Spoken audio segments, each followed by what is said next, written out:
I literally have no choice at all, no choice at all, but to make a video right here and now. Literally, I let me pull up all. First of all, right, what's good with y'all? Um, Welcome back to the Angela Russell's Burner. You are looking at a brand new, proud Lakers fan. I mean, I don't really mess with the Lakers. I don't like the fact that what they did to D'Lo when he first got to the Lakers and that whole situation and the way how that all played out. So honestly, I don't think the Lakers deserve D'Angelo Russell, but we are where we are now. Wow. Um.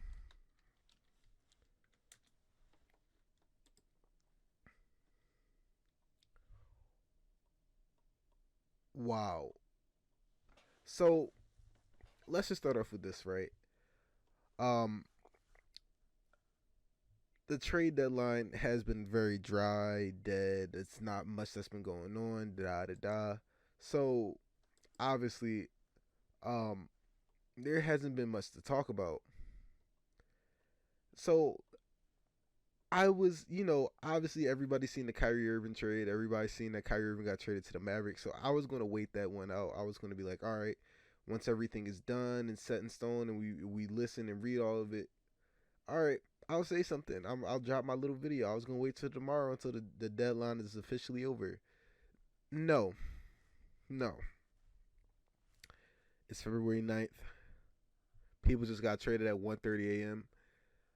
I was live streaming on Twitch, and I abruptly ended my stream. Listen, I watched Kenny's video. I seen what he had to say. Let me say one thing: the Brooklyn Nets are a poverty franchise. Let me get that straight. Let me say that first things first. Before I get into everything, I just want to say, dang, just had a little Mike Tyson moment. My fault, but I just want to say, y'all traded so much draft cap. Hold up. Where's the legend of winning tweet, right? Hold up. Let's just start it with this, right? If you don't know what happened, which obviously you know what happened. I mean, unless you don't, which is why you're watching this video, and if you don't, I'll gladly explain to you. 2 days ago, Kyrie Irving just got traded to the Mavericks. Oh my God, I can't speak today. The Denver Mavericks for a bag of chips, and today, as of 33 minutes ago, no, 23 minutes ago, Kevin Durant was just traded to the Phoenix Suns for a bag of chips, but this time sour cream and onion. So, um, if y'all don't know, the Nets first attempted to get a super team with Paul Pierce, KG, and that whole group with De'Aaron Williams and all that back in like 2012, I want to say 2010, 2012. And from this listed timeline, they have traded so many picks, which they receive, which could have been Enos Cancer or Enos Freedom, doesn't matter, not in the league. Damian Lillard, doesn't matter, doesn't matter, doesn't matter. Kelly Oubre, Jaylen Brown, Markel Fultz, Colin Sexton, Polka Sepsi, Tari Eason, all these first round picks for this pick that was traded on draft night, which was Kyle Kuzma, Sadiq Bey, Jason Terry, who was not anything, Royce O'Neal, who is he? I mean, he's still on the team. Landry Shamet traded for nothing. Paul Pierce was washed. Torian Prince traded for nothing. James Harden left. Jared Wallace left. KG left. KD just got traded. Bruce Brown on the Denver Nuggets left. Traded. Fell off. Retired.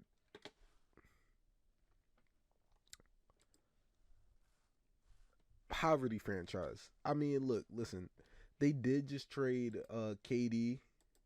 They did just trade KD for Cam Johnson, uh, Jay Crowder, Mikal Bridges, and 4 first round picks. But bro, I have no words. This is crazy. I literally was just sitting here like froze and just trying to really take in everything. So you're telling me now in the West, we're talking about like 11, probably five actual contenders right now, all in the West. Like I just went over it. Like we got the Lakers now, which let me get into everything.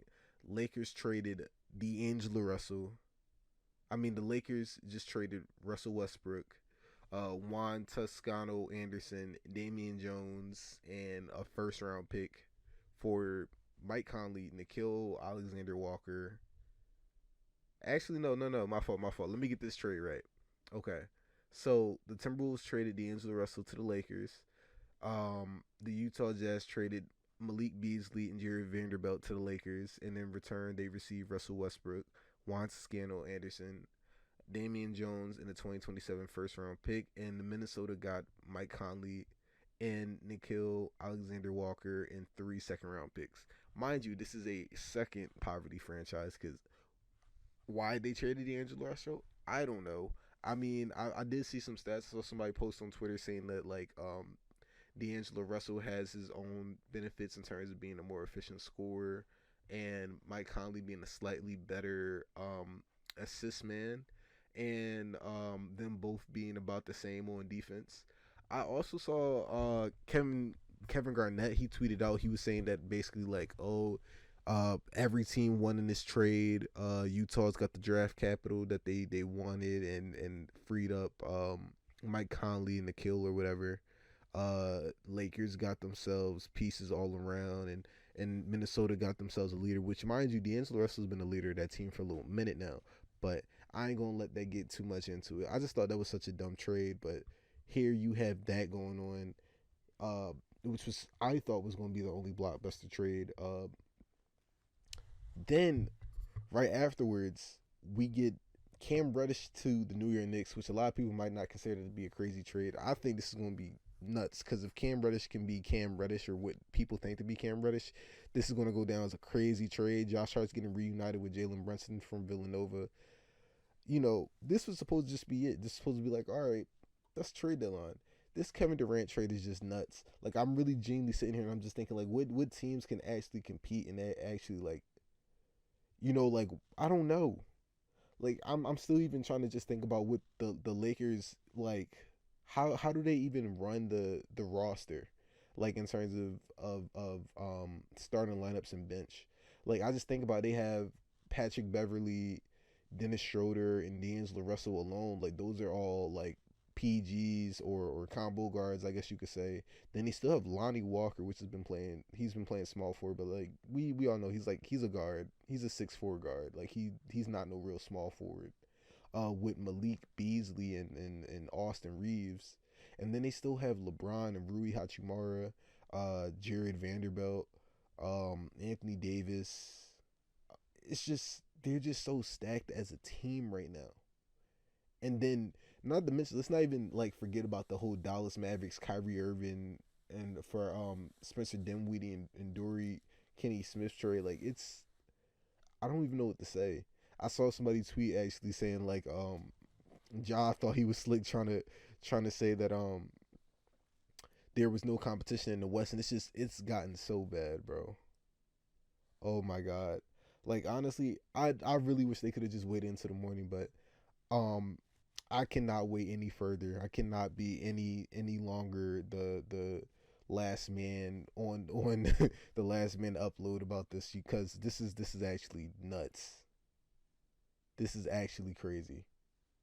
Um I guess all I can really say is I love the Mavericks trade. I'm really excited to see how that's gonna work out long term. I know Kyrie just played. I saw him come out and he just said that basically like him and Kevin just been talking about what their futures look like in terms of in terms of the future, and they're just so happy that they both, or he's just so happy that they were able to both just get out that situation. It's just so crazy to see how everything unfold, especially being a Sixers fan and me being from Philly.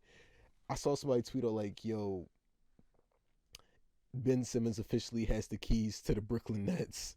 But it's so funny because I also saw literally this the same time today. Ben Simmons he commented I think in the interview and he was just pretty much like, "Yo, people want me to be that guy. I'm just not going to be the guy that I was years ago. Like it's going to take him some time, and it's just so crazy because he's 26 saying this. He's 26. How much time does Ben Simmons really need to become like a franchise player?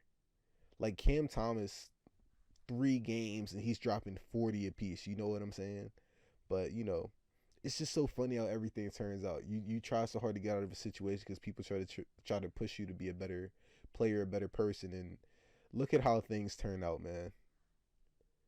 Look at how things turn out. It's just so crazy though, because everybody pretty much was just saying like, yo, this deadline wasn't going to be anything. It was going to be dead. It was going to, you know, it was going to go down as one of the worst trade deadlines. Literally day before the last day. I think everything is done to like what 3 o'clock today. 3 o'clock. February 9th Eastern time.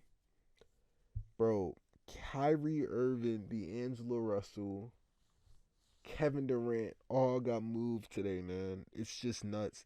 I even saw like Jakob just got traded to the Raptors for like a bag of chips also. Like it's just man. I mean, nah, I mean, well, the Spurs are rebuilding. I know they got some picks out of it. Honestly, I thought the Spurs were gonna move Keldon Johnson or Devin Vassell. I mean, obviously they're trying to like rebuild probably through those players, but I thought they were really just gonna give up everything and really, really tank for Victor Wembanyama. Wembanyama. Wembanyama? Yeah. I'm assuming I just said it right. Anyways, I don't know what to say, bro. I don't know what to say. Um, it's just so funny because it really goes down because I one thing I've been thinking about a lot in terms of with everything that just happened is the Andrew Wiggins and the Andrew Wiggins for D'Angelo Russell trade because you just kind of sit there and you just kind of think about it, right? They for so long I seen Wolves fans as me being a former Wolves fan. You feel me? Gonna have to change the little profile picture up and all that. But with me being a former like Wolves fan, it's just so crazy. Like everybody fighting to the death because fighting over the fact whether who won the trade. And so long I've been just like the Warriors got their guy, the Wolves got their guy. What is there to argue about? And now for them to trade for Mike Conley, especially not to mention all them picks and everything they just traded to get Rudy Gobert after trading Walker Kessler, who's playing just as good as Rudy in my opinion, if not better. Like it's just you hate to see it, bro. The Nets, the Timberwolves, poverty franchises. I'm sorry, I feel comfortable saying it now. The D'Lo's out that team. I don't know what y'all doing. I mean, obviously the Wolves aren't as bad as the Nets, especially with drafting Anthony Edwards and the team they have around them. Hopefully everything turns out right and all that. But bro, I just don't know what's going on with these teams right now, bro. I don't get it. I even like even arguably the Raptors. Like I understand they needed a center, but like you gotta honestly just sit there now with the roster and think like, so what is the future? We got OG Anunoby, we got Pascal Siakam, we got Jakob Where's Scotty Barnes? Is Scotty Barnes getting moved to the one or the two or the three? Are we going full on Scotty's the point guard? Is he playing small forward and Anunoby's the two and Fred's the one? Like what are we doing now with this team? What are we actually doing now with this team? It's just so nuts seeing everything play out. I don't know, man. It's just crazy. Um man, I'm excited. I pray nothing else crazy happens. Matter of fact, let me refresh my Twitter, make sure nobody else just got traded. The Nets are expected to explore trade scenarios for Jay Crowder, which that was another thing I wanted to speak on too. Like I was just sitting here and I really just think about the Suns trade. The craziest thing that I find about the Suns trade, right? What did the Suns really give up for Kevin Durant? I think that's what makes this trade so amazing, right? Because listen, Mikal Bridges. Oh my god, I feel so bad for Mikal Bridges because if you just look at his pin tweet is just him getting traded to the Suns and him saying like I want to stay here forever, and then you just see under it like oh my god. It's unfortunate with the way how things happen. It's just crazy, but either way, I just think it's so crazy because what did the Suns really give up in this trade? You know what I'm saying? Like Obviously, they had to give up Mikal. You don't get Kevin Durant without giving up Mikal. But even after that, right? Cam Johnson, who's been out pretty much the entire season, and the Suns have been afloat. I think they're like what, the seventh seed right now, seventh, fifth, sixth. I don't know, one of them. But basically, my point is like the Suns have been in like playoff contention this whole season, pretty much without Cam Johnson, and now you're talking about on top of that, they're giving away Jay Crowder. You know, Jay Crowder hasn't played an entire season because he wanted to get moved. You look like Mikal is great; he's a good player, but you don't get Kevin Durant without giving up Mikal, which is obviously an upgrade. You know, if you ask me, I think if you ask anybody, it's obviously an upgrade. So it's kind of like you're really not. You didn't. What did you really give up besides the picks? Like obviously the picks are valuable. You weren't getting Kevin Durant without Mikal, so whatever.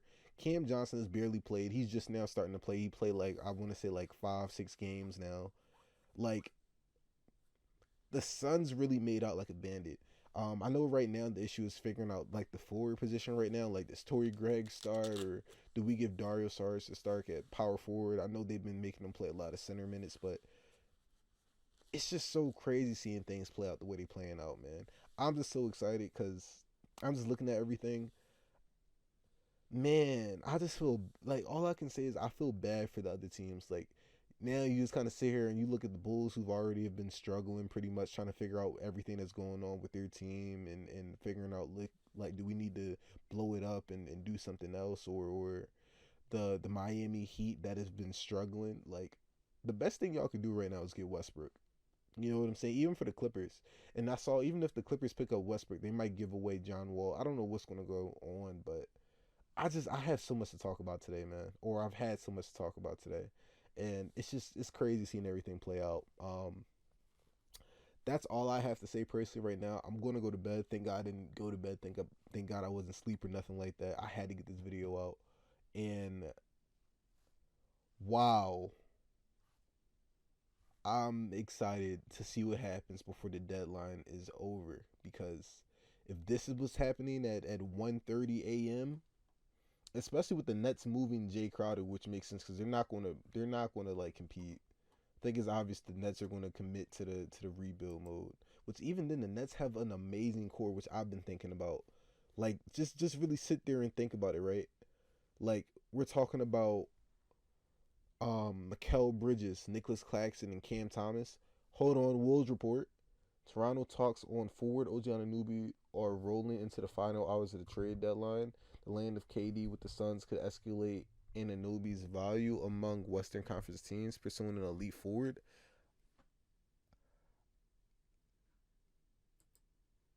Um, wow. So OG Anunoby might be getting moved. I mean, I knew he was going to get moved before, but it sounds like it's going to happen. It's going to happen soon. Where do y'all think OG is going? Please let me know in the comments. That's all I have to say. I'm just gonna get this video out. I'm probably gonna cut out like one part of this video, but that's about it. Let me know what y'all thinking. Holy, I don't know what, bro.